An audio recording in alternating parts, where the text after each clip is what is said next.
Bonjour tout le monde et bienvenue à l'épisode 0 de Les Sommeliers de la lutte.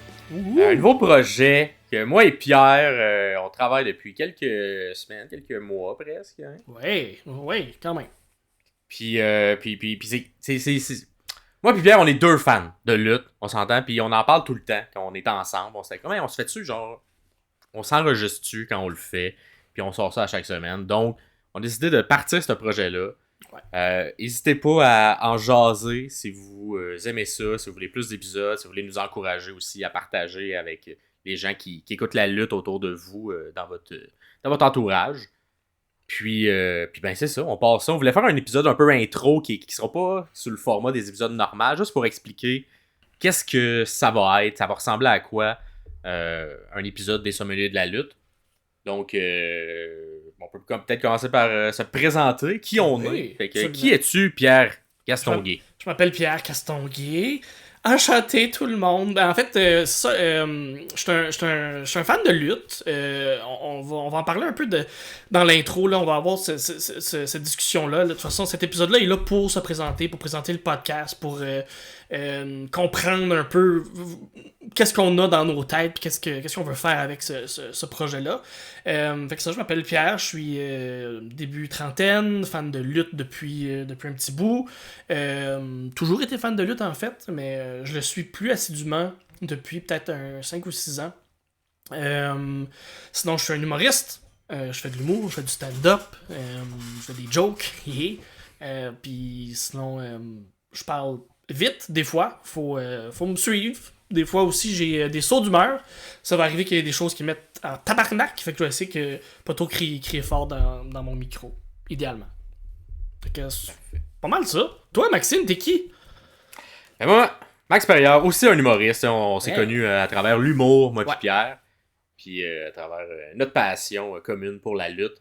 Qu'est-ce que je fais dans la vie? Je fais des jokes. Je fais également... Je pense un truc qui va être quand même important de dire. Les deux, on a aussi des jobs on the side de l'humour. Ce qui fait que au niveau des enregistrements, faut qu'on le fasse centrer dans notre horaire où les deux, on travaille pas dans nos autres emplois en plus de l'humour. Ce qui fait que on sera pas nécessairement collé à l'actualité directe. On va la suivre, mais on pourra pas comme faire un épisode tout de suite après un pay-per-view ou tout de suite après un Raw ou un bon SmackDown ou un bon Dynamite. Donc, on va être un petit peu décalé dans le temps avec ça. Puis c'est pour ça qu'on a décidé d'appeler le projet Les Sommeliers de la lutte. Donc, un peu comme un sommelier, on en écoute de la lutte en malade les deux. Puis on va vous recommander, selon nous, c'est quoi les meilleurs matchs à regarder. Donc, on va vraiment regarder ça du point de vue de l'art, du point de vue du sport, tout ça, de qu'est-ce qu'on a aimé dans ces matchs-là qui ont été le plus intéressants au niveau des storylines ou du building, du booking également. Donc, ça va être comme nos recommandations, comme un sommelier, quand vous allez à la SAQ, va vous recommander des bons vins. Ben, nous, on va vous recommander les matchs de la semaine, les meilleurs matchs dans un certain pay-per-view. Puis, ou juste des matchs qu'on a aimés puis qu'on veut vous présenter, ou quelque chose d'un peu plus underground ou un peu plus spécifique, ou juste quelque chose de différent aussi. Des fois, c'est aussi ça, découvrir la lutte qu'on n'écoute pas habituellement. Si ça fait 20 ans que tu écoutes Raw puis que tu fais que écouter ça, c'est loin d'être mauvais, il y a de la très bonne lutte, mais des fois de proposer autre chose qui peut être le fun et intéressant aussi, on est là pour ça, on va être là pour ça aussi. Essayer de élargir vos horizons de lutte. Exact. Fait que ça s'adresse aux gens qui, mangent de la lutte évidemment comme moi et Pierre, puis qui voulaient juste avoir un nouvel avis sur des matchs qui ont eu lieu. Ça s'adresse aussi à des gens qui ont déjà aimé la lutte dans leur vie avant, puis qui ont peut-être écouté moins ça avec assiduité comme avant, mais ça leur tente de voir une fois de temps en temps des bons matchs parce que c'est une passion où ils ont encore le fun de comme quand ils étaient plus jeunes où ils écoutaient ça. Fait que ça s'adresse à vous également, qui voulez sauver du temps puis pas tout vous taper les mauvais matchs, mais seulement les bons. Fait que nous, on va faire ce tri-là. Ouais. Et ça s'adresse aussi peut-être aussi à des gens qui commencent ou qui n'écoutent pas la lutte, mais qu'à travers ce qu'on va dire, ça va vous tenter d'essayer ça puis de voir pourquoi deux messieurs dans la trentaine continuent d'écouter ça depuis plus de 20 ans. Donc, j'espère que ça vous allez aimer ça, vous allez apprécier. Puis évidemment, le podcast va être un peu en mouvance. Donc, tu sais, à force que tes épisodes vont sortir, ben ça se peut qu'on change un petit peu le concept ou qu'il y a des trucs qui se raffinent avec le temps. Ou tu sais, s'il y a des choses que vous aimez plus, n'hésitez pas à nous le dire justement en commentaire. On va également faire peut-être un petit tour de présentement ce qu'on a de prévu. Donc, c'est quoi les chroniques ou les angles qu'on va vous amener. Donc, tout d'abord, là, on voulait dire un peu en rafale avec un petit résumé de ce que ça va être, ces chroniques-là. Mais on n'ira pas full en détail. Mais d'abord, il va y avoir les retours sur nos matchs préférés de la semaine, les matchs qui ont eu lieu. Fait que ça, c'est assez simple. On regarde la lutte. On doit être rendu à peu près à facilement 15-20 heures de lutte par semaine. Qui existe là au niveau professionnel, on s'entend. Il y en existe encore plus. On va s'en venir aussi aux deux plus grosses fédérations, celles qui sont à la télé présentement, avec la WWE puis la AEW. On va peut-être parler de la TNA s'il y a eu un pay-per-view, il y a quelque chose, un gros match qui est sorti de ça. Même chose pour à New Japan. À New Japan ou exact. Les indépendants, mais les indépendants, c'est assez rare que c'est filmé. Donc, on va moins parler. On va vraiment focuser sur les deux grosses fédérations de lutte. Parce que justement, comme tu disais, Max, 20 heures de lutte par semaine, c'est beaucoup de lutte. C'est beaucoup de temps à mettre. Mais c'est ça, c'est de faire un tri là-dedans. Puis, exact. Vous aurez pas à faire le 20 heures. Nous, on va vous faire ce tri-là pour vous. Puis, tu sais, par exemple, dans la New Japan, le Wrestle Kingdom qui va arriver. Les événements qui sont un peu plus connus et un peu plus importants dans leur calendrier. On va essayer de voir un peu ce que c'est. Puis peut-être vous faire découvrir aussi un style de lutte qui est complètement différent. Donc, si jamais vous avez des demandes spéciales aussi, n'hésitez pas à les dire dans les commentaires. Si vous avez vu un bon match, mais qu'on ne couvre pas, on va lire les commentaires, regarder si ça nous tente aussi de couvrir ça. Donc, c'est vraiment un peu un dialogue qu'on veut faire là, avec ce truc-là. On vous présente des choses, mais vous aussi, faites-nous découvrir des choses si vous voulez. Oui, complètement. Pour qu'on découvre des choses. Sinon, autre petite chronique qu'on risque de faire chaque semaine, ça va être un lexique sur la lutte. Fait que ça va être plus pour les gens qui connaissent moins ça. On va essayer de vous expliquer un mot ou un terme un peu plus propre à la lutte nous, on risque d'utiliser souvent. Donc, puis sinon, une question plus pour les débutants qui commencent à suivre ça. Donc, pourquoi telle chose explique. Fait que c'est juste pour expliquer un peu c'est quoi la lutte en général. Fait que ça risque d'être des petites chroniques de 2 ou 3 minutes pour expliquer quelque chose, simplement. Absolument. On va aussi avoir des chroniques de style top 10. Fait que t'es top 10 lutteurs dans un tel style, lutteurs de l'année, les meilleurs moves, les meilleurs pay-per-view, name it, là, même si vous avez des idées de top 10 que vous voulez sur lesquelles on s'acharne et qu'on décide et qu'on s'obstine. Parce que ça se peut qu'on ait le même top 10 puis qu'on en jase. Ça se peut aussi qu'on fasse le top 10 défaits. Ouais. Vous allez vous rendre compte, parce que nous, on le sait là, depuis le temps qu'on parle de lutte, on n'a pas toujours les mêmes opinions, on voit pas toujours les mêmes choses dans la lutte. C'est ce qui est très le fun aussi, d'être capable d'avoir ce podcast-là, c'est jaser de lutte, puis c'est ça, pas avoir les mêmes opinions, mais être capable de parler de façon franche, puis je comprends que le match était là, mais je comprends pourquoi tu l'as aimé. Moi, j'ai pas aimé ça, mais ça se dit, puis c'est ça qui est le fun avec la lutte, c'est que ça reste un art c'est très subjectif. Fait que c'est ça. Des top 10, un peu de n'importe quoi. Il va y avoir aussi du fantasy booking. Fantasy booking de toutes les manières qu'il peut y avoir de fantasy booking. Fantasy booking, c'est juste de nous, comme fans, c'est prédire ou essayer de voir où la storyline peut aller, où le booking. Ce qu'on aimerait que la storyline devienne. Ouais, c'est ça, exactement. Fait que soit on la part dans un milieu, on va vous dire, on la part à partir de quand, puis par la suite, qu'est-ce qu'on voudrait qu'il se passe. Ça peut être dans le futur que c'est pas arrivé, ça peut être également un fantasy booking du passé, de dire quelque chose est arrivé, mais voici comment on l'aurait booké différemment. Le même genre d'histoire, le même angle qui a été fait. Un autre truc qu'on risque de faire, puis ça va être un truc un peu plus participatif là, avec vous, on va faire des prédictions lors des gros événements. Donc moi puis Pierre, on va se mouiller, on va se dire lesquels, qui qu'on pense qui va gagner, qu'est-ce qu'on pense qui va arriver. Mais également, ce même formulaire-là, que nous-mêmes, nous deux, on va répondre, on va vous le mettre disponible à vous avec un Google Doc. Donc, vous allez pouvoir y répondre avant l'événement. On va le fermer un peu avant que l'événement commence. Puis on va pouvoir, à travers tout ça, se faire des leaderboards, puis voir qui de nos auditeurs ou des gens qui écoutent, en tout cas le podcast, a des bonnes stats au niveau des prédictions de ce qui va se passer. Donc, ça également, c'est quelque chose qu'on va essayer, qu'on va essayer de faire, qu'on veut faire aussi avec vous. Puis c'est une manière de communiquer puis d'apprendre à vous connaître également. Yes. Il va y avoir des explications de gimmicks. Fait que pour les gens qui connaissent peut-être moins la lutte, puis qui veulent quand même écouter le podcast, ou qui aiment nos personnalités, mais qui aiment pas la lutte, ben on va être capable de vous expliquer certaines gimmicks, mettre juste en lumière. Peut-être même des gimmicks que les amateurs de lutte connaissent, mais être capable d'aller chercher peut-être d'où ça vient, pourquoi tel gimmick est fait à tel moment. Fait que d'en parler aussi, d'explorer un peu plus là-dedans. Ensuite, on a des chroniques nostalgie qu'on va avoir.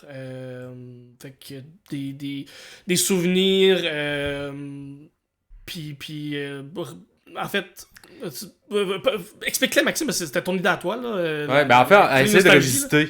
Ouais, essayez de vous remettre dans le bain de un moment qu'on a vécu quand on était plus jeune ou un peu plus tard, qui arrive pas en ce moment, mais vous re-raconter une feud, un match, une storyline qui a duré sur quelques mois. Fait que là, bon, par exemple, on peut y aller, je sais pas, The Authority contre Daniel Bryan qui était à l'époque. Je sais pas, un Cena Orton qui a duré plusieurs années, des Edge Orton, tu sais, les différents storylines qui ont eu lieu sur plusieurs mois, puis qu'on vous les soit on les fait découvrir si vous n'étiez pas là quand ça se passait, ou on les revisite, puis on regarde, hey, avec le temps, qu'est-ce qui était bon, qu'est-ce qui était pas bon. Parce que... Les revoir avec nos yeux d'adultes maintenant, versus ce qu'on avait, soit dans la jeune vingtaine, ou même ado, ou même enfant. Revisiter tout ça. Là. Également avoir des chroniques qui vont peut-être arriver, on verra avec le temps, mais on n'est pas fermé à avoir des invités également qui viennent faire le même genre de chronique, ça leur tente de faire quelque chose. Évidemment, on est deux humoristes aussi, fait que ça se peut qu'il y ait des trucs qui sont un peu plus axés sur des gags, fait que c'est peut-être une chronique un peu plus drôle qui risque de s'insérer à travers des épisodes. Peut-être des personnages de lutte un peu loufoques qui vont venir peut-être mettre un peu de piquant dans tout ça. On sait pas du tout. On vise que les épisodes soient à peu près 1 heure de temps, plus ou moins 1 heure. Donc, chaque épisode va être 1 heure. On veut poster ça à chaque 2 fois par semaine. Donc, avoir 2 épisodes par semaine pour vous. Nous, notre côté, on va enregistrer les 2 épisodes la même journée, mais on va les poster à 2 moments différents. Puis, comme on l'a dit avec nos horaires respectifs, on va être un petit peu décalé de l'actualité, là, si on veut. Donc, parmi les choses qu'on fera pas à travers le podcast, puis peut-être qu'éventuellement le format changera ou on se libérera plus de temps si vous êtes au rendez-vous puis vous êtes là, mais assurément l'actualité pour l'instant, on pourra pas la couvrir parce qu'on peut pas être collé dessus à cause des enregistrements. On va pas non plus, ça c'est un point qui peut être le fun, mais que nous, c'est pas l'angle qu'on veut faire, mais parler de rumeurs ou parler de qu'est-ce qu'on entend, parce que il y a beaucoup de journalistes, si on veut, là, en lutte, puis qui essaient de sortir des nouvelles ou qui essaient de voir ce qui se passe backstage. Nous, on va s'en rester juste aux faits. Donc, ce qu'on sait, puis ce qui est beaucoup plus à l'écran que ce qui est derrière le rideau ou derrière ou en coulisses. Donc, à moins que ça ait un gros impact, par exemple, une blessure qui fait que, bon, à l'écran, ça l'explique pourquoi telle personne n'est plus là. Pour le reste, on va pas trop toucher l'actualité ni les rumeurs. Nope. Qu'est-ce qu'on fera pas d'autre, Pierre, sinon? On va essayer on va garder la lutte indépendante de côté. La lutte indépendante qui est rarement accessible. Il y en a qui sont accessibles sur certaines plateformes, mais un peu comme on disait, là, avec le temps qu'on a ou qu'on n'a pas, on va rester dans les plus grosses fédérations. Et on va essayer de ne pas avoir de parti pris non plus. On va essayer de rester quand même impartial, peu importe c'est quel fed, peu importe c'est quel lutteur, peu importe c'est quel style. On veut être capable de regarder de la bonne lutte. On a le droit de pas aimer certaines choses, c'est certain, mais on veut pas dire AEW est meilleur que WWE et l'inverse. On veut pas rentrer dans ce genre de débat-là. De toute façon, c'est pas le même produit. c'est pas la même offre qu'ils donnent. Fait que il y a peut-être des préférences, oui. Moi, je suis beaucoup plus enclin à aimer la AEW parce que j'aime plus le style ce style de lutte-là ou l'éventail de styles de lutte qu'ils offrent. Mais ça veut pas dire que j'aime pas ce que la WWE offre. Loin de là. Fait que c'est juste se concentrer sur la lutte, se concentrer sur les matchs, sur le booking, sur l'art, sur le craft que les lutteurs mettent devant nous à la télé. Fait que, en parler, être capable de mettre ça en lumière, c'est surtout ça qu'on veut faire. Si vous avez bien compris aussi, là, toutes les chroniques qu'on vous a nommées, là, ça sera pas tout le temps toutes ces chroniques-là. Exact. Il va en avoir une, deux, trois, tout dépendamment.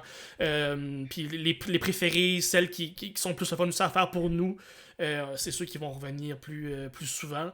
Ça se peut qu'on teste des affaires. Ça va peut-être avoir une chronique poème un moment donné où il va falloir faire un poème sur un lutteur. On l'essayera. Si ça colle, tant mieux. Si ça colle pas, ben on va l'avoir essayé puis on va passer à autre chose après. Puis c'est pour ça qu'au début, on va vraiment avoir besoin de votre aide pour nous dire qu'est-ce que vous aimez, qu'est-ce que vous avez moins aimé, qu'est-ce qui était clair ou pas. Donc, n'hésitez pas à nous dire vos commentaires parce que nous, ça va nous aider par la suite à peaufiner et à construire les épisodes pour que vous les appréciez. Là. Nous, présentement, on le fait comme ça, qu'on le réfléchit à deux. Ouais. Éventuellement, on veut que ce soit plus que juste nous deux qui pensent à qu'est-ce qu'on va vous présenter chaque semaine. Fait que si vous avez des demandes spéciales, n'hésitez pas à le faire.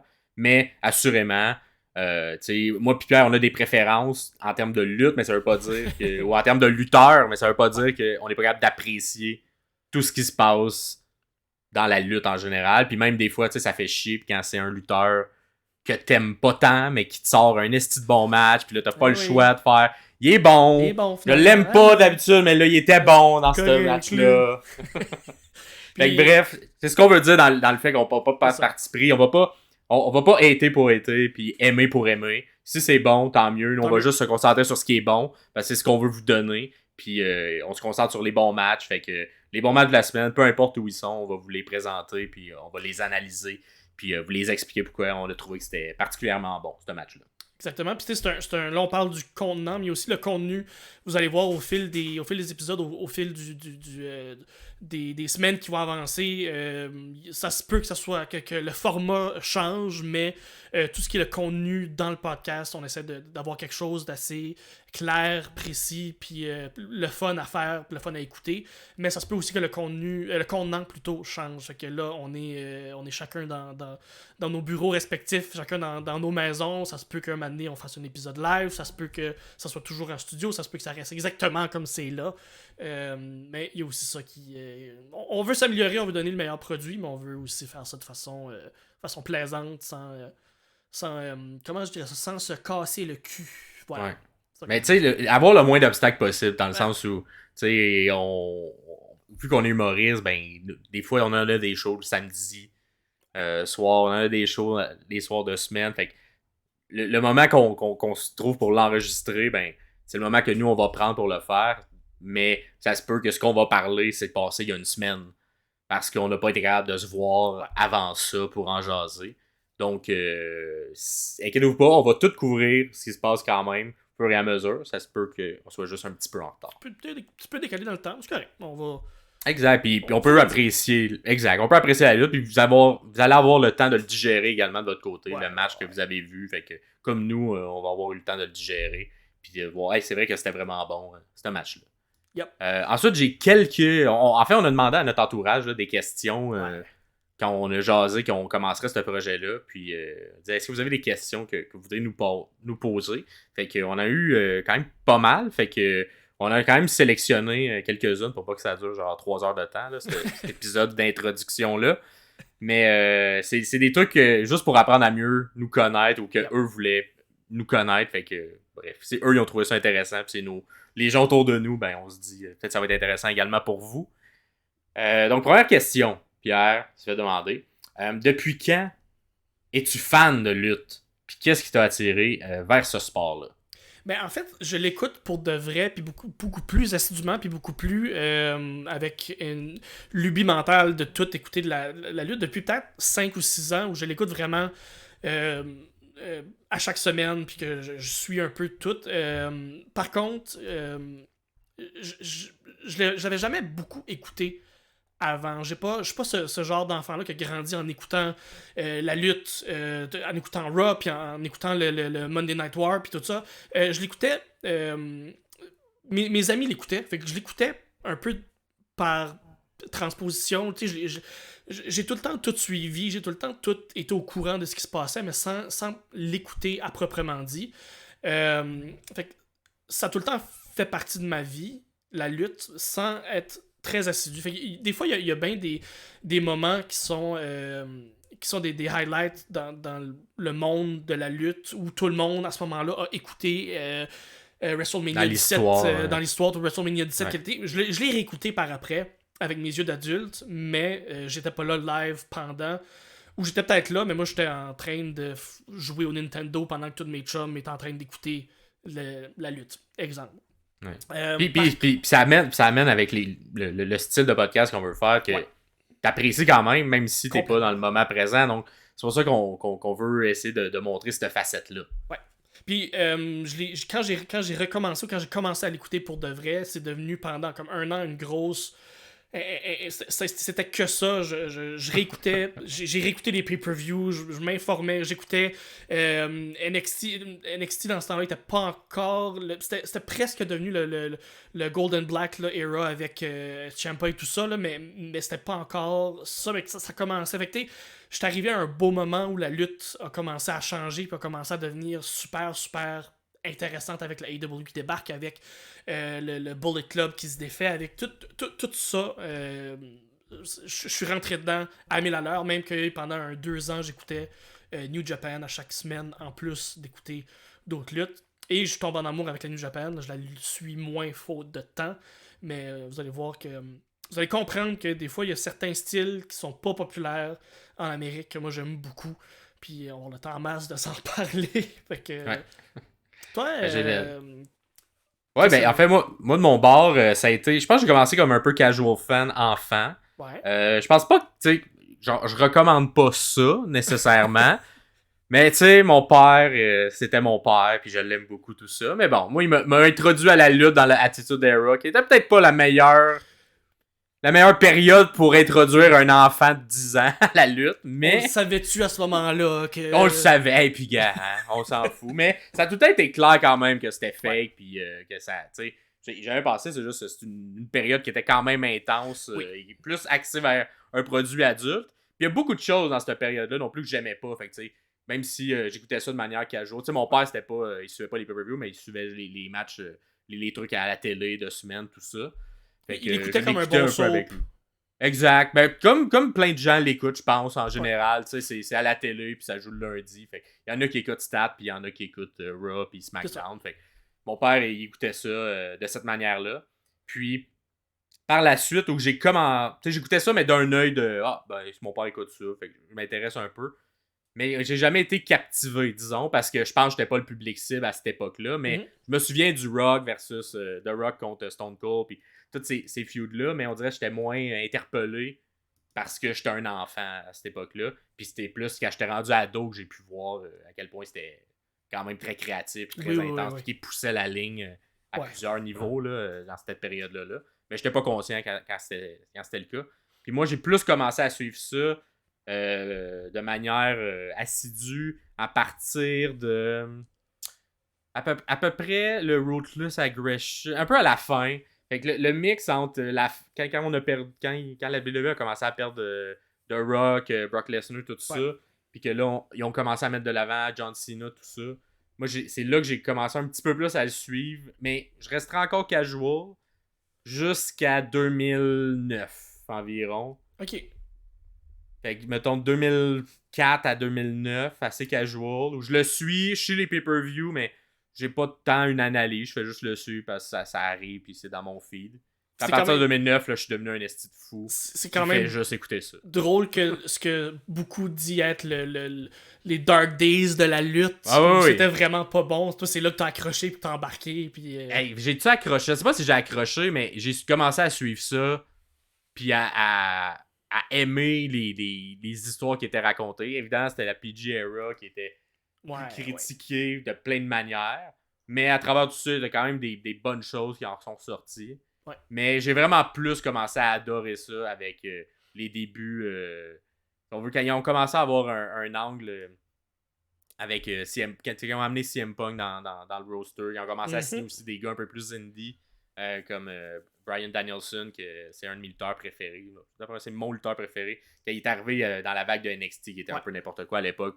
La première version de NXT qui on pourra en jaser éventuellement d'une chronique, mais tu sais, c'était pas top, mais c'était. C'est ça.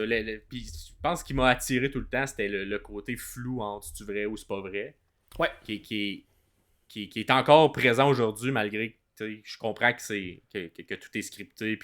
Mais des fois, t'es quand même dans un flou scénaristique de qu'est-ce qui vient de se passer. Est-ce que c'était voulu? Parce qu'il y a des blessures, ça peut arriver. Il y a également des égos dans un backstage. Fait qu'il y a tout un univers qui est très. Ces deux lutteurs-là s'aiment-tu pas pour de vrai? Ouais. Est-ce que Parce que tu peux travailler avec des collègues que t'aimes pas. Fait que tu sais, et où la ligne entre les personnages et les vraies personnes? Brett Shawn Michaels, c'était le meilleur exemple. Deux personnes qui avaient de l'air. Ça a l'air qu'ils s'aimaient pas encore là. Est-ce que c'est la vérité? On sait pas, mais ça a fait dans les meilleurs matchs techniques de leurs années. Là. Ouais, puis moi, c'est ce côté-là flou qui existe encore, qui m'a toujours accroché.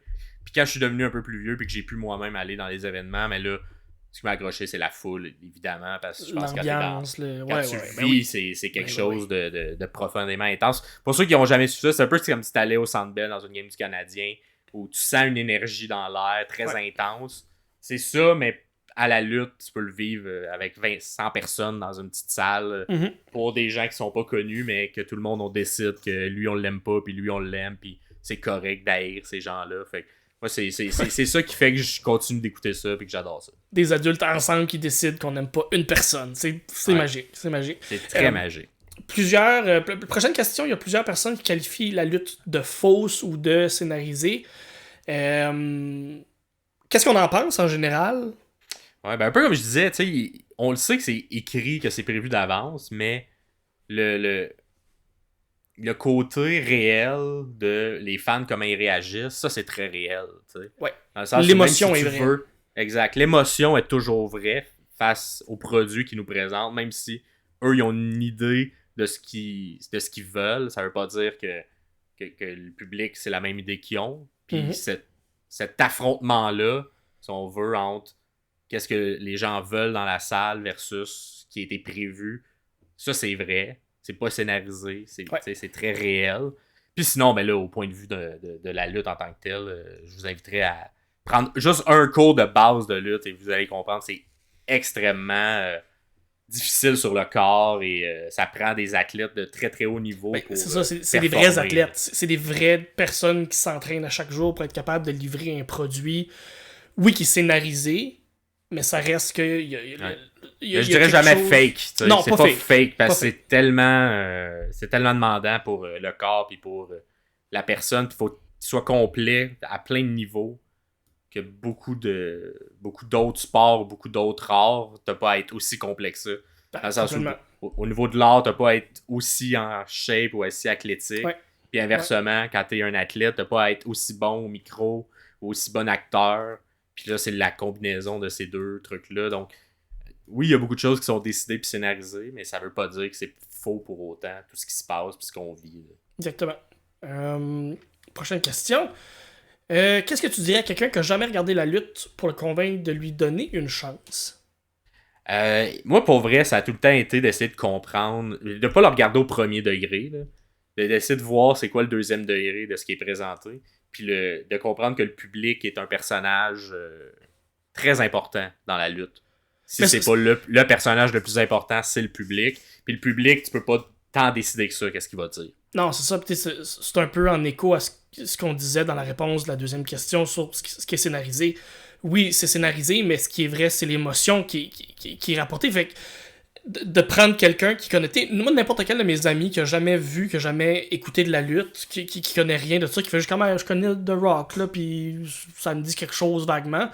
Tu l'apportes dans un match, peu importe lequel, dans un sous-sol, que ce soit dans un Raw Centre Bell, que ce soit peu importe où, la personne pogne une coche, la personne, il y a quelque chose... La personne comprend. Ouais, c'est ça. Puis je pense que c'est cette connexion-là ou cette déconnexion-là que tu te dis, quand tu connais pas ça, moi, il n'y a rien que j'aime plus que faire découvrir, d'aller pour la première fois avec quelqu'un que j'ai jamais été voir de la lutte. Puis ça, c'est sa première fois. Là. Ça, c'est une des choses que j'aime le plus faire puis que j'ai fait souvent avec plein d'amis. Que je leur ai fait découvrir. Puis ça veut pas dire qu'ils vont rester fans, mais le regard change parce que des fois, tu regardes ça un peu de haut puis tu te dis, ah non, mais c'est fake, quand c'est pas vrai, pourquoi on aime ça. Ou, peu importe les stéréotypes que tu peux avoir face à la lutte. Mais quand t'es là live, puis que tu connais pas tous les trucs du métier, puis que hey, le coup de pied, il avait l'air vrai pour vrai, même si je le sais dans ma tête que c'est pas vrai, mes yeux m'ont... C'est un peu comme un magicien, je le sais qu'il l'a pas fait disparaître, la carte, mais je sais pas elle est où pareil, la carte, je sais. Je la vois plus, la carte, fait que ça a l'air vrai, même si on sait qu'il y a des tours derrière. C'est la même chose avec la lutte, mais qui te l'amène à un point de vue de... Ils ont l'air d'être très super-héros, de se battre pour vrai, mais personne mal, c'est super professionnel. Puis ça, quand c'est quelqu'un qui juge ça un peu, puis qui s'en rend compte, il y a de quoi de le fun à voir, le regard changer face à la lutte.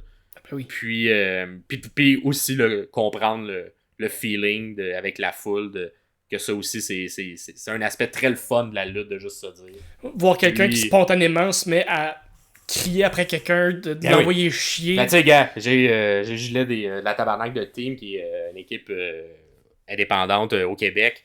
Puis, tu sais, juste sur un des chants, c'est quand il arrive, tout le monde crie Tabarnak. Puis là, t'as comme 200 personnes dans une salle qui crient Tabarnak, Tabarnak. Tu sais, genre, quand tu peux te permettre de faire ça dans la vie, autre qu'à la lutte, je sais pas. Nulle part. La seule place, tu peux pas aller à l'épicerie puis crier fort Tabarnak, Tabarnak. Puis l'effet d'avoir 200 personnes avec toi qui crient Tabarnak pour les mêmes raisons, il y a de quoi de magique. Il y a de quoi de magique à ça.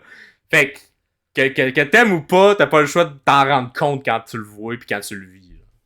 Complètement. Question après, prochaine question pour toi, Pierre. Ouais. Qu'est-ce que dire comme la personne m'a demandé, qu'est-ce que une personne qui découvrirait ça doit savoir avant d'assister à un match de lutte? Que c'est... En fait, il y a deux façons, on dirait deux façons de l'aborder. Est-ce que tu gardes un certain kayfabe alentour de la personne que t'apportes là, ou tu ouvres complètement le rideau et tu lui expliques ce qui va se passer? Est-ce que tu expliques que le Père Noël existe ou pas? Ouais, c'est ça, exactement. Puis jusqu'où tu dis que le Père Noël existe ou pas? Ouais, c'est ça, comme aller où la limite où il est... c'est jusqu'à où je me rends. Par contre, c'est bien d'avertir que ça va être sauvage, parce que c'est souvent très sauvage et très raw comme endroit, comme environnement. Les gens qui sont fans sont crissement fans. Ouais. Puis que la personne s'apprête à vivre quelque chose qu'elle a jamais vécu de sa vie.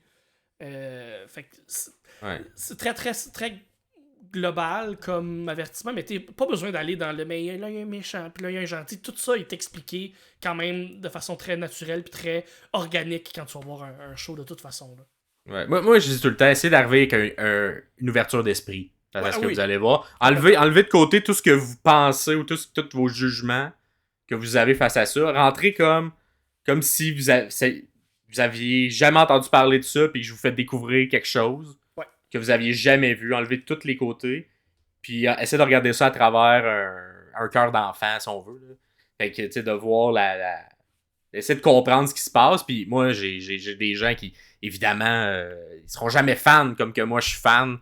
Mais ils sont capables d'apprécier une soirée, d'aller voir ça, puis faire « Hey, c'était toute une expérience que je pensais pas vivre. » Fait que moi, je penserais ça. L'ouverture d'esprit, assurément. Parce que si t'arrives avec des préconçus, c'est sûr que tu es capable de justifier tous tes préconçus. Ouais, parce que les stéréotypes existent face à la lutte, puis quand t'arrives là, t'es capable de tous les voir, ces stéréotypes-là. Fait qu'il faut essayer de juste faire « Ben oui, ça fait partie de la game. » Ça fait comme... Tu sais, si tu vas voir Mike Ward, ben tu le sais qu'il va sacrer. Faut pas t'arriver en te disant dès qu'il va sacrer, j'aimerais plus ça. Tu essaies de t'enlever ce côté-là, puis faire bon ben oui, à la lutte, il y a des gars en chess, le corps est mis de l'avant, évidemment, parce que ça fait partie de l'art. Mais après, ça veut pas dire que tu vas. Les gens, tout le monde est conscient de ça, y compris les lutteurs, les lutteuses. Puis tout le monde est bien aussi avec ça. C'est qu'il faut que la personne comprenne le décorum, puis s'engage complètement à 100% là-dedans. Il faut comprendre que c'est un soap pour immature. Ben, c'est exactement ça. C'est un soap pour immature où il y a deux personnes qui sont pas d'accord avec quelque chose, ben, ils se donnent un rendez-vous dans 2 semaines pour aller se donner des tapes sur le chest. C'est ça. Et, il était ami, puis là, lui, il est plus mon ami. Des fois, c'est ça, là, l'histoire, là. Mais faut que tu fasses. Ben oui, c'est ça l'histoire, mais après, t'es engagé émotivement parce que, hey, c'est plus son ami, câlisse. Il veut le kicker d'en face parce que c'est plus son ami, that's it. Eh oui. Vas-y. Ouais, je te pose la question parce que moi, ça va être tough à répondre, ça, mais c'est qui, toi, ton lutteur préféré présentement et quand t'étais plus jeune ou ton greatest of all time, là? Ouais. Moi, je dirais, ben, j'en ai un peu mentionné Bryan Danielson, Daniel Bryan, selon vous l'avez connu où. Moi, j'ai commencé à le suivre avant qu'il commence à la WWE à travers la Ring of Honor parce que, bon, bref, il y avait beaucoup de Québécois aussi qui étaient à la Ring of Honor à l'époque. Fait que c'était un produit que je regardais on the side des ligues plus grosses. À cause, c'est surtout parce qu'il y avait Kevin Owens et Sami Zayn qui étaient, mais à l'époque Kevin Steen puis peut-être El Generico. El Generico peut-être. Mais Bryan Danielson me faisait capoter à quel point c'était tellement un lutteur complet dans le ring qui m'a fait adorer le sport que c'était la lutte. Puis je pense que sa passion transperce l'écran, mais même quand t'es live avec lui, ça transperce dans la foule, il est capable de te faire vivre ce que lui ressent, puis pourquoi il aime ça, puis c'est ça. C'est difficile d'expliquer pour vrai pourquoi je l'aime autant, mais il est très complet. Puis la seule faiblesse qu'il y avait à l'époque, je trouve qu'il l'a pu, qui était au niveau du mic skill. Mais je trouve qu'il s'est énormément amélioré quand il était à la WWE à ce niveau-là, ce qui fait que là, il était le meilleur dans le ring, puis après, il était un des meilleurs avec un micro aussi, ou du moins il se débrouillait très très bien avec un micro, puis il était capable de nous faire vivre d'autres émotions que juste être bon techniquement dans le ring. Fait que je dirais, il est pas encore à la retraite, c'est sûr, il n'a pas le même flow qu'il avait il y a 10 ans, ou même que 15 ans. Mais il est encore dans. Je peux pas dire qu'il n'est pas plus mon lutteur préféré pour l'instant. Mais c'est exactement ce qu'on dit depuis le début où c'est la lutte, c'est d'être capable de transmettre des émotions puis de vivre ces émotions-là. Puis Bryan Danielson, c'est ce qu'il est capable de faire. Ces matchs, c'est pas de la grosse. En fait, oui, ça paraît tout le temps plus gros que c'est ce qu'il fait parce qu'il est capable de transmettre la bonne émotion. Oui, exactement. Puis c'est la bonne émotion au bon moment. Puis c'est la bonne move à faire tout le temps dans la bonne move au niveau lutte, mais bonne move au niveau de l'histoire qu'il raconte puis ce qu'il nous présente. Fait que l'émotion qui est associée à ce qu'il nous montre dans le ring, c'est sûrement un des meilleurs pour ça. Ouais. Je dirais depuis toujours, c'est assurément lui. Puis si je triche un peu, puis actuel, mettons que Bryan, il en reste plus pour longtemps. Je dirais présentement Will Ospreay, qui fait quelques années également que je suis, qui était beaucoup à la New Japan, mais qui va venir dans les prochains mois, là, un peu plus dans les fédérations américaines, puis qui venait déjà là, depuis un an à All Elite. Fait que ça aussi, un lutteur, lui en plus, il look comme pas un. Super bon pour très complet. Exactement, un peu dans le même style. Fait que, vous voyez un peu le style que j'aime, c'est des lutteurs plus technical, puis très complets, puis il faut que tu sois capable de me faire capoter, puis que je comprenne pas comment tu as fait ce move-là sans te tuer. Genre. Absolument. Je vais essayer de répondre. C'est pas une réponse que les gens vont aimer. Mais j'ai de la misère à avoir un vrai lutteur parce que mes goûts changent tout le temps. Ouais, c'est ça, exactement. C'est ça, voilà. C'est moi qui va devenir le méchant de ce podcast-là, puis les gens vont pas m'aimer, voilà. Mais c'est que mes goûts évoluent, mes goûts changent, puis ma blonde a tout le temps un running gag où quand j'écoute la lutte, puis je regarde un bon match, je suis comme « Ah, c'est qui est bon, ce lutteur-là! Swerve, Strickland est tellement fucking bon. Est-ce que c'est le meilleur lutteur présentement? Peut-être, et quelque part en haut là. » Mais je n'avais jamais parlé de Swerve depuis le dernier 3 ans à ma blonde, mais là, ça donne que là, parce que j'écoute un bon match, c'est peut-être un des lutteurs que moi, j'aime le plus présentement. Mais dans 2 mois, ça va être peut-être, je sais pas moi, Okada qui va arriver pour, je sais pas, va faire un match. Je suis comme, ah, Chris Okada, c'est le meilleur lutteur. Fait que ça change beaucoup comme ça. Fait que ça va d'après les storylines, d'après les matchs qui sont là, puis qui est plus actif présentement. Puis aussi parce que pour moi, Bryan Danielson est quelque part en haut là, fait que je vais aussi répondre quelque chose d'un peu différent que ce que t'as dit, mais je pense que peu importe à qui on parle, qui est amateur de lutte, Bryan Danielson va toujours être dans le top 3, top 5 de peu importe à qui on va parler. Là. Quand j'ai découvert Kenny Omega, j'ai pogné de quoi quand même. Puis ça fait un peu cliché de dire que en fait, peut-être moins là, mais ça a déjà été. D'accord, ok, tout le monde l'aime, tout le monde l'adulte, il est pas si bon que ça. Mais prends le temps de regarder ce qu'il fait, la façon qu'il bump, la façon qu'il vend. Des fois, c'est un peu trop gros, c'est un peu trop cartoon, mais moi, j'aime un peu ça quand même, le overseller un peu, puis le côté très animé, l'influence des animés, l'influence du cartoon, de jouer gros, jouer presque faux, même des fois, tellement c'est joué, mais reste que. Mais il faut quand même qu'il soit bon dans le ring. Parce que sinon, tu m'aurais nommé John Cena, qui joue gros constamment. Non, c'est ça. Mais très bon pour jouer gros. Mais bon, absolument. Dans le ring, il est bon, là, Cena, mais il est pas au même niveau que les autres qu'on a nommés. Non, exactement. Mais je trouve que Kenny Omega est capable. Nomme-moi quelqu'un qui a un plus beau genou d'en face que Kenny Omega pour que ça ait l'air de complètement décapiter quelqu'un. Ah oui. Puis aussi, je suis un peu très ancré dans certaines croyances que je me fais dans ma tête, et d'avoir un finisher aussi bien gardé que Kenny Omega, pour moi, je trouve que ça rajoute une couche de mystérieux, une couche de qui va kick out de ce finish-là, qui va réussir à se placer au-dessus de tout ça. Puis toute l'histoire qui est bâtie derrière ça. Fait que ce genre de petits détails-là, d'éléments-là, ça rajoute une couche. Le booking aide pour ça. Ouais.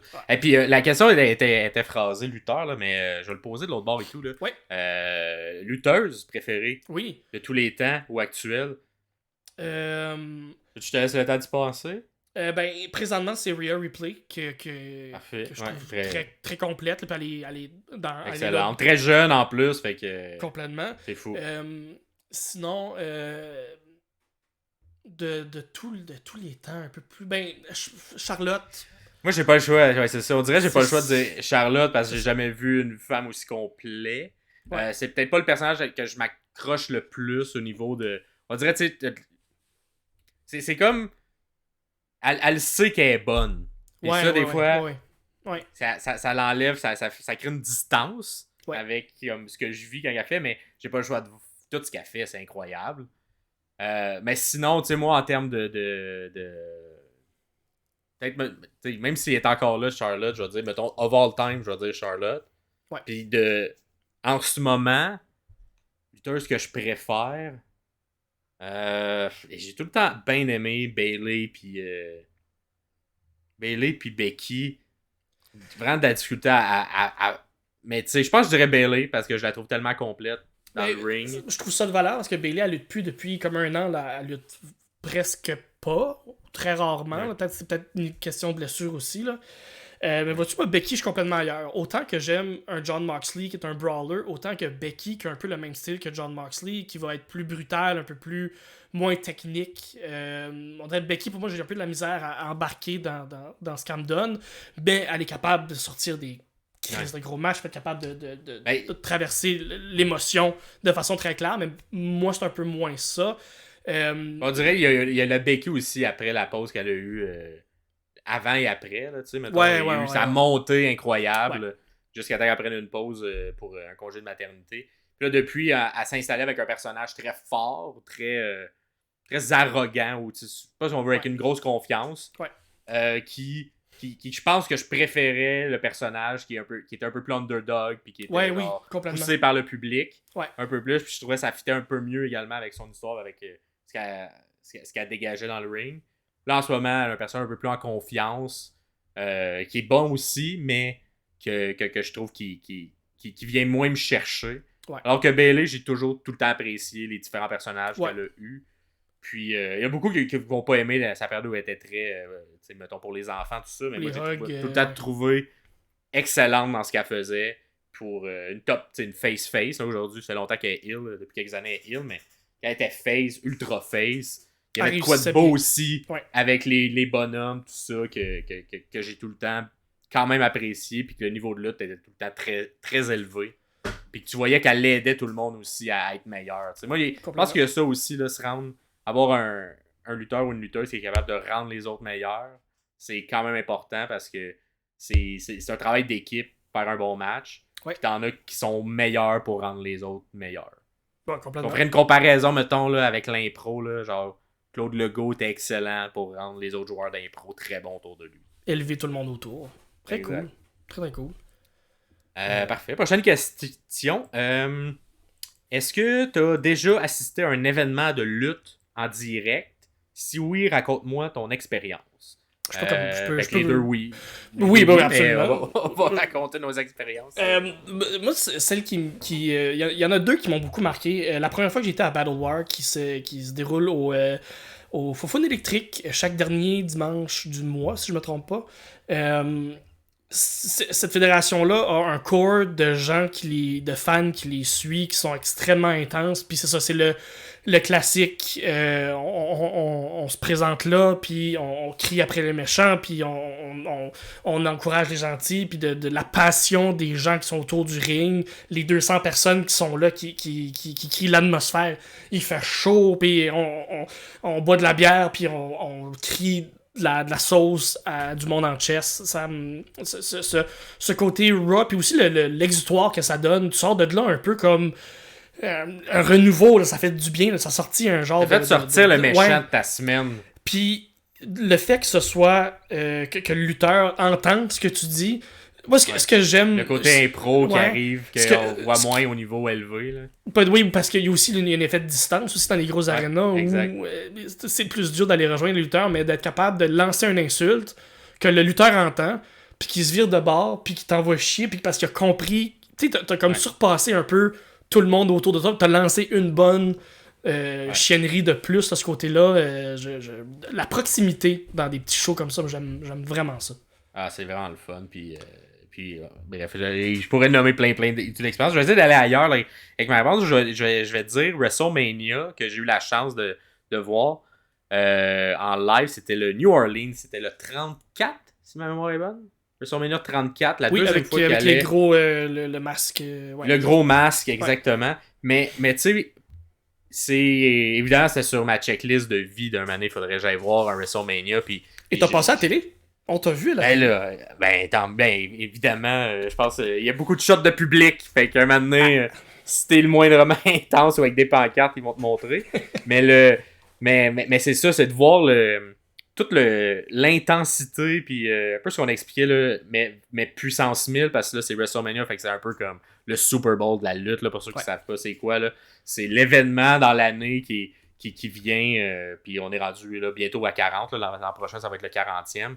Fait que c'est le premier gros, fait que c'est le plus loin, puis tout le monde qui aime la lutte se rend là et vit un moment. Puis là, à Nouvelle-Orléans, c'est quand même une petite ville, somme toute, là, Nouvelle-Orléans. Puis là, t'as comme un 90 000, 100 000 personnes de l'extérieur de la ville qui rentrent. Puis Nouvelle-Orléans, c'est quand même une ville qui est reconnue pour être le fun sur le party. Ouais. Fait que là, t'as déjà une ville où tout est mis en place. T'sais, la structure pour faire un bon party est là, parce que c'est une ville de party. Puis là, t'amènes du monde de lutte qui viennent faire du party. Fait que l'expérience, on dirait, oui, il y a le show en tant que tel, c'est pas le meilleur show que j'ai vu. C'est gros, c'est intense, mais t'es tellement loin, t'es dans des gros stades. Fait que c'est pas la meilleure manière d'apprécier la lutte. Mais avant le spectacle, les parties le soir, tu sors de l'aréna, tu t'en vas sur la rue principale, Bourbon Street. Toutes les bars, c'est des tunes de lutte qui jouent. T'as des karaokés avec des tunes de lutte. Tout le monde se part des chants dans la rue. Puis là, ça, c'est constamment le cas. Là. Peu importe où tu es dans la ville, tous les gens autour de toi, c'est des fans de lutte. Fait que tu peux commencer à partir un chant et tout le monde se met à te suivre. Fait que c'était plus ce côté-là de grandiose et d'intensité, de connexion avec des inconnus, mais qu'on partage toute la même passion que j'ai adoré vivre à travers WrestleMania. Le show en tant que tel, pour vrai, c'est pas l'endroit où tu vas le plus apprécier la lutte. Moi, je préfère, comme Pierre disait, les petits endroits plus intimes. La lutte indépendante, si tu as la chance d'avoir des bons lutteurs dans un environnement intime, c'est incroyable. C'est trop impersonnel.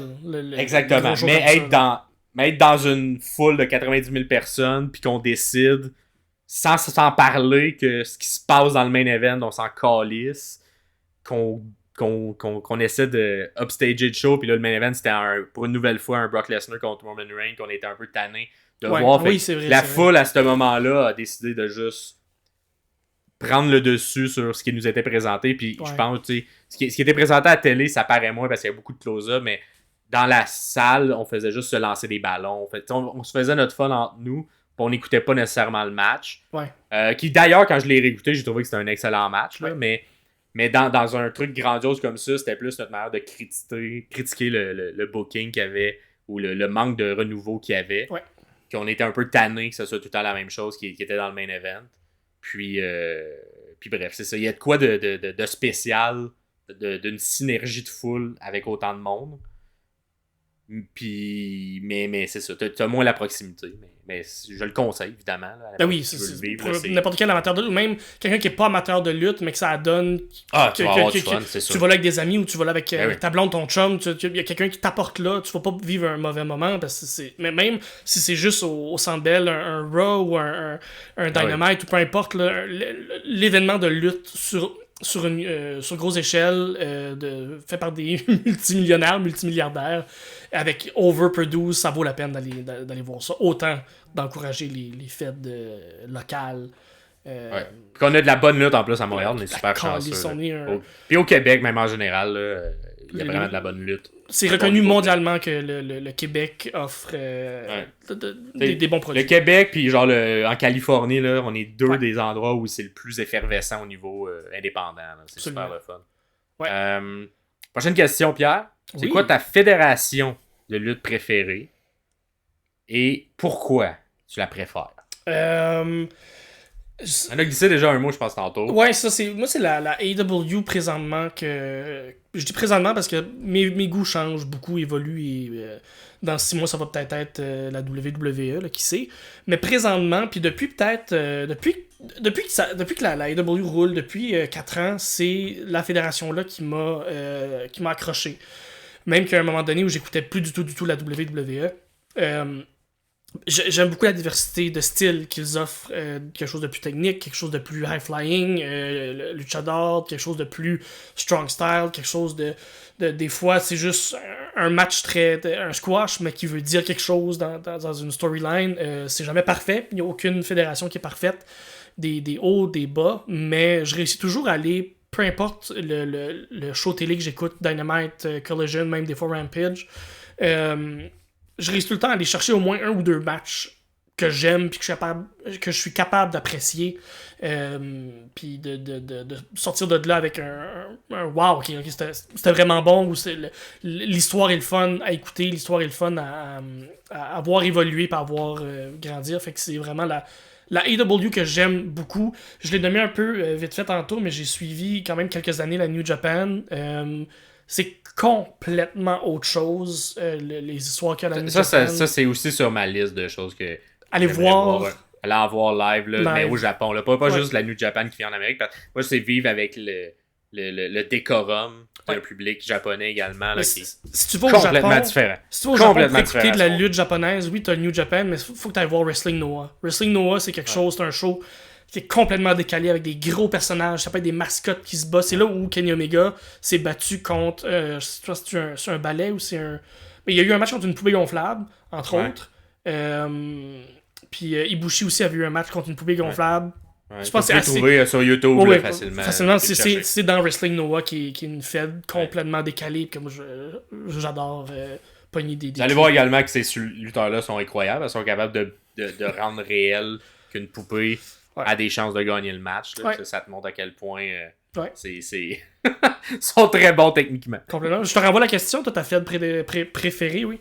Hey, moi, c'est tellement tough, parce que j'aime pas. Pour vrai, j'aime juste quand il y a des bons matchs. Fait que, tu sais, je dirais, c'est par période. Fait que, tu sais, moi, j'ai suivi. Tu sais, le bout, je disais, là, quand j'ai commencé avec la WWE, je te dirais même ce que je préférais dans ce bout-là, de 2004 à 2009, c'était la TNA. Là. C'est ce que j'écoutais le plus. C'était également ce qui était présenté, je pense, à RDS à cette époque-là.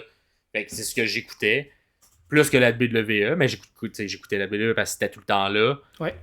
Ensuite, quand la WWE, j'ai trouvé très forte jusqu'en 2015. Je trouvais que la TNA piquait du nez, fait que c'est ça que j'écoutais, puis surtout avec NXT, fait que j'ai trouvé qu'ils ont été capables de bien se renouveler.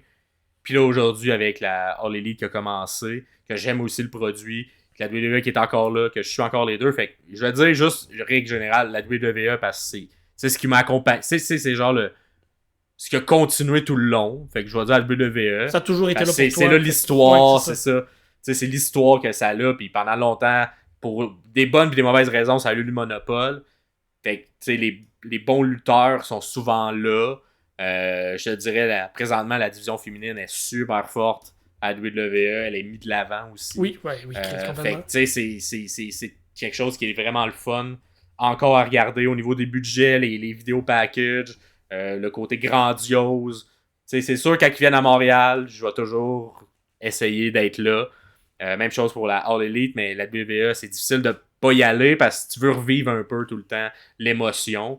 Puis la dernière fois qu'ils sont venus avec Elimination Chamber, je parle dans les événements qui sont à la télé ou en pay-per-view, c'était juste fou, là, c'était tellement incroyable avec l'histoire autour de Sami Zayn, le Québécois, qui affronte le champion, une ambiance incroyable. Fait que tu sais, tu veux pas manquer ces moments-là parce que c'est tellement magique, puis je trouve que la WWE a de quoi dans la recette qu'ils sont capables dans.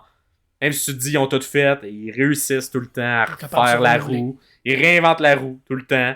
Et à nous donner quelque chose pour nous faire vivre des émotions. Fait que, mais ils sont capables de le faire, c'est d'avoir les bonnes personnes en place. Vince McMahon a été là longtemps, maintenant c'est Triple H qui reprend ça. Mais pour moi, la plus belle fédération ou le plus beau moment à écouter de la lutte, où la lutte m'excitait de façon viscérale à chaque semaine pour l'heure de lutte que c'était NXT 2015, 2016, 2017. Belles années. Ouais. Ces grosses années-là. Mais là, j'ai l'impression qu'avec Triple H qui est en place, ça s'en vient tranquillement. Ça ne pourra jamais être exactement ce que c'était NXT Black and Gold à ce moment-là. Mais j'ai l'impression qu'il y a une ouverture un peu plus qui tente à aller vers. Mais t'avais aussi le début d'un roster un peu plus gros qui était. C'était incroyable parce que ça commençait à être ouvert à des styles un peu plus différents. Parce que à l'époque, c'est moins le cas là, aujourd'hui évidemment, là, mais à l'époque, il y avait vraiment une version de lutteur WWE. Oui, c'était commencé à casser le Land of the Giants. Exact. Fait que des gros, des grands, des musclés, des beaux. Mais que quand ça sortait de ça, t'en avais vraiment par parcimonie, même s'il était bon ou bonne. Puis avec NXT, ça a permis d'ouvrir ça.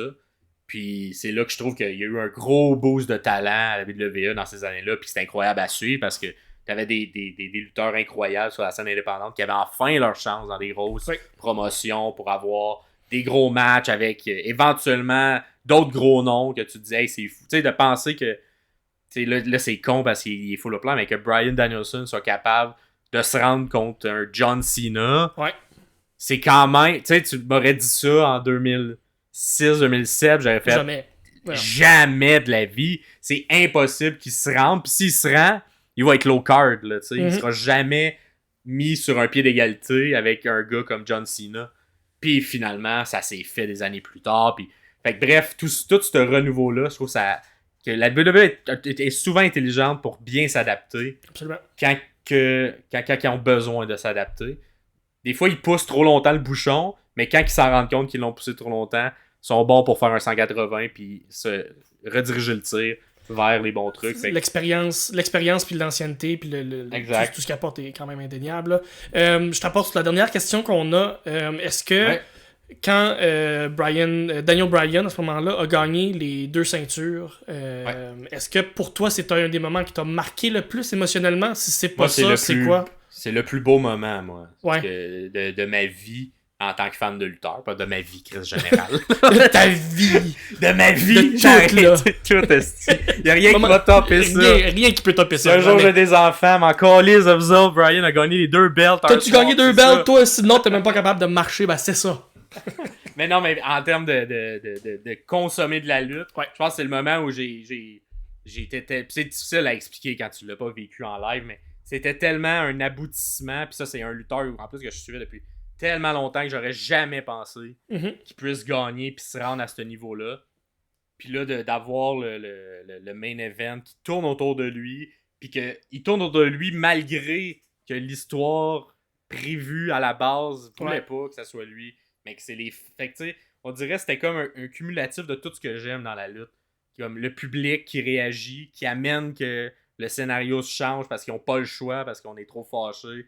Avec le lutteur que j'ai toujours préféré, qui est capable de comme prendre ce momentum-là, de créer en plus une histoire qui est sur la ligne du flou puis du réel, parfaitement, avec des bons matchs en plus, puis un booking qui est très conte de feu, qui est très genre les Mikey Dogs 2, puis ça se rend à la fin, oui. Puis là c'est sur le dernier, tu sais, c'était très Disney là, comme vision, mais là c'était la vraie vie, c'était la réalité qu'on voyait, puis qui se faisait devant nos yeux, alors que le plan initial était fort probablement très différent, parce que ils ont tellement martelé d'autres choses pendant longtemps avant de triggerer sur cette histoire-là. C'est le pouvoir de la crowd, c'est le pouvoir des gens. C'est le mix parfait de tout. Fait que moi, c'est un des plus longs. J'ai même d'ailleurs un bout du ring que j'ai eu en cadeau là, de ma blonde qui m'a acheté ça tellement que ça m'a marqué. Fait que j'ai une photo signée de Brian qui a les 2 belts, puis un bout du ring. Fait que c'est le match qui m'a un bout le plus marqué. Du canevas qui était utilisé pour ce... En fait, c'est la corde. Fait que un bout de corde, ok, cool. Un bout d'une des cordes qui est à l'intérieur du gros tableau. Fait que c'est ça, en 3 photos, là, ça te montre, puis Brian a signé le tout, puis t'as un bout du ring qui a été utilisé. Fait que c'est un moment qui m'a marqué, puis que j'ose espérer qu'un jour d'autres choses d'aussi intenses me marquent. Ben oui. Toi, c'est quoi? Vu que mes souvenirs ne reculent pas là, si loin de la lutte concrète que je suis capable qui m'a donné des émotions pour de vrai, là, celle qui m'est venue spontanément, c'est le match entre Cody et son frère Dustin. Je me souviens plus exactement à quel pay-per-view. C'est un des premiers pay-per-view de All Elite où Dustin s'est bladé et les deux étaient recouverts. Ah oui, quel match. C'est très graphique, le mettre recouvert de sang complètement, mais l'histoire qui a été racontée dans ce match-là, ça c'est le match qu'il voulait faire à Mania 27, 28, je me souviens plus trop, puis qu'ils n'ont pas été capables de faire, finalement ça a été coupé. Ouais, faute de temps, l'histoire a été coupée. Puis ils nous ont présenté ce match-là avec un 10 ans de plus d'expérience du côté de Cody, puis du côté de Dustin qui avait déjà beaucoup d'expérience de toute façon, mais moi, je dirais le meilleur match de Dustin, personnellement. Oui, complètement. Que j'ai vu de ma vie. Cody est excellent. Dustin, moi c'est un des lutteurs que j'apprécie un petit peu moins, mais ce match-là est incroyable. Tellement bon dans ce match-là. L'émotion, il est très bon avec l'émotion, là, Dustin, mais là, en plus, son in-ring était solide. Puis c'est une des premières fois où il était capable de montrer le personnage de Dustin, qui était pas derrière, qui était pas caché derrière Goldust. Fait sur le plus gros si ma mémoire est bonne, il me semble que c'était peu de temps après la mort du père. C'était pas beaucoup de temps après. Ça se peut que ce soit... Fait qu'il y avait un peu ce côté émotif-là que les deux fils qui s'affrontent après pour l'hommage, si on veut. Ça se peut très bien qu'il y ait cette couche-là aussi par-dessus, mais je pourrais pas... I can't recall, mais tout ça... Tu sais, je me souviens être assis dans mon sofa dans un ancien appartement, puis il y a 2 amis avec moi, deux amis humoristes qui aiment aussi la lutte. Je vais les name drop parce que c'est le fun, là, Stéphane Deguire puis Pierre-Luc Racine. Puis on est les 3 assis dans mon sofa, puis le match finit, puis tu sais, on est les 3 qui pleurent un peu, puis on fait comme, fuck, quel moment qu'on vient de vivre, incroyable. Puis à la fin de ce pay-per-view-là, c'est l'arrivée de Moxley aussi, fait qu'il y a un autre genre d'émotion complètement différent où c'est le premier lutteur à traverser de la WWE à aller à All Elite, puis c'était un autre genre d'émotion de oh, je peux pas croire que c'était fou. Fait que ben, encore une fois, je pense dans les deux cas, ton histoire aussi, c'est le flou puis le réel qui vient que tu perds Parce qu'on n'est plus juste dans on regarde un scénario. Il y a de quoi de plus. L'émotion est Il vraie. nous fait vivre l'émotion. Notre émotion on est le vraie, regarde, on est comme ah, c'est vrai que c'est bon ce qui se passe en ce moment. Les émotions des lutteurs sont vraies pour être capable de nous les transmettre, que nous aussi on ait la vraie émotion pour vivre ce moment-là avec eux finalement. Là. Ouais. Mais moi, ce qui a convaincu ma blonde, tu sais, ma blonde est genre tellement dans un autre monde que la lutte, là, elle aurait jamais écouté ça de ma vie si elle arrêtait là. Mais ce qui l'avait convaincu, c'est quand un des premiers matchs que j'ai fait écouter, ça l'avait fait pleurer. Puis là, elle était comme tabarouette, je pensais pas. Regarder deux messieurs se frapper m'aurait fait vivre ces émotions-là. C'est quel match? Puis en plus, c'était un genre d'histoire, c'était Cesaro contre Sami Zayn à NXT. Oui. Et là, Sami Zayn était un des nouveaux, si on veut, qui s'installait. Puis Cesaro, lui, il faisait partie du roster principal. Puis là, descendait pour un soir faire un match. Et là, l'histoire, comme elle avait été écrite, c'était comme si Zayn voulait se prouver à Cesaro à travers le match. Parce que Cesaro était plus un vétéran dans son personnage. Puis Zayn était plus un rookie. Même s'il avait à peu près le même genre d'années d'expérience dans la vraie vie. Mais c'était les personnages étaient définis comme ça. Et là, c'était de voir, puis Zayn est très très bon pour vendre, là, pour seller, puis capable de te faire comme, ok, il a vraiment mal, tout ça. Puis ça l'avait tellement touché au niveau des cordes sensibles de voir comme, tu sais que l'histoire que t'as racontée, c'était, il veut tellement se prouver, puis il n'a pas été capable, mais il a quand même été capable, puis là, quand ils se sont donné la main pour comme un peu dire le genre, hey, good job, tu sais, j'ai gagné, mais tu m'as impressionné. Ouais. Là, ça avait fait comme briser ma blonde. Wow. Mais c'était comme... C'est ça, c'est vivre des émotions autres que juste... Ah! C'est quand même impressionnant. Puis à chaque fois que ça m'arrive, ça m'impressionne tout le temps. Fait que je suis comme... m'attends pas à être ému quand je regarde ça. Puis ils réussissent quand même. Ils réussissent. C'est des pros. C'est des professionnels. Fait que, on va finir l'épisode là-dessus. J'espère que vous avez apprécié. C'est un peu... ça ressemblera pas à ça, les épisodes en acteur. On va plus y aller à coup de chronique, mais on voulait faire un truc pour... que vous appreniez à nous connaître un peu, puis voir c'est quoi notre background en lutte, puis que bon, vous allez voir un peu qui on est, nos personnalités. Fait que n'hésitez pas à liker, n'hésitez pas à vous abonner. Si vous suivez ça sur peu importe la plateforme de podcast, on va partager ça. Sinon, on risque, si tout va bien dans l'enregistrement, on va mettre ça également sur YouTube. Ouais. Présenter ça avec le visuel vidéo. Commenter, partager. Nos faces. Vous pouvez nous écrire des questions, on va vous répondre, on est là pour créer une communauté de lutte, de gens qui aiment la lutte ou de gens qui découvrent la lutte aussi. Exact, puis au Québec, puis nous, c'est ce qu'on veut faire. Premier épisode en fait, on va vous en glisser un mot, on va faire un spécial sur le dernier événement de la All Elite, Full Gear, qui a eu lieu le 18 novembre dernier. Donc, on va faire un spécial Full Gear. Donc là, il n'y aura pas trop de chroniques. On va juste se concentrer sur ce pay-per-view-là. Donc, quand il va y avoir des trucs importants comme ça, on va juste se concentrer sur l'événement. Puis, on va également avoir des épisodes plus normaux de semaine où là, différentes chroniques vont venir s'insérer. Absolument. Mais premier épisode, spécial Full Gear 2023. Donc, on va vous dire c'est quoi nos matchs qu'on a préférés. Voir un peu ce qui s'est passé dans cet événement-là. Vous expliquer notre analyse de tout ça. C'est ça qu'on fait parce qu'on est les sommeliers de la lutte. Les sommeliers de la lutte. Et merci beaucoup tout le monde. Bonne fin de soirée, bonne fin de journée, bon matin si vous vous levez et nous écoutez. Et bon travail si vous écoutez au travail. Passez une belle journée. Ciao!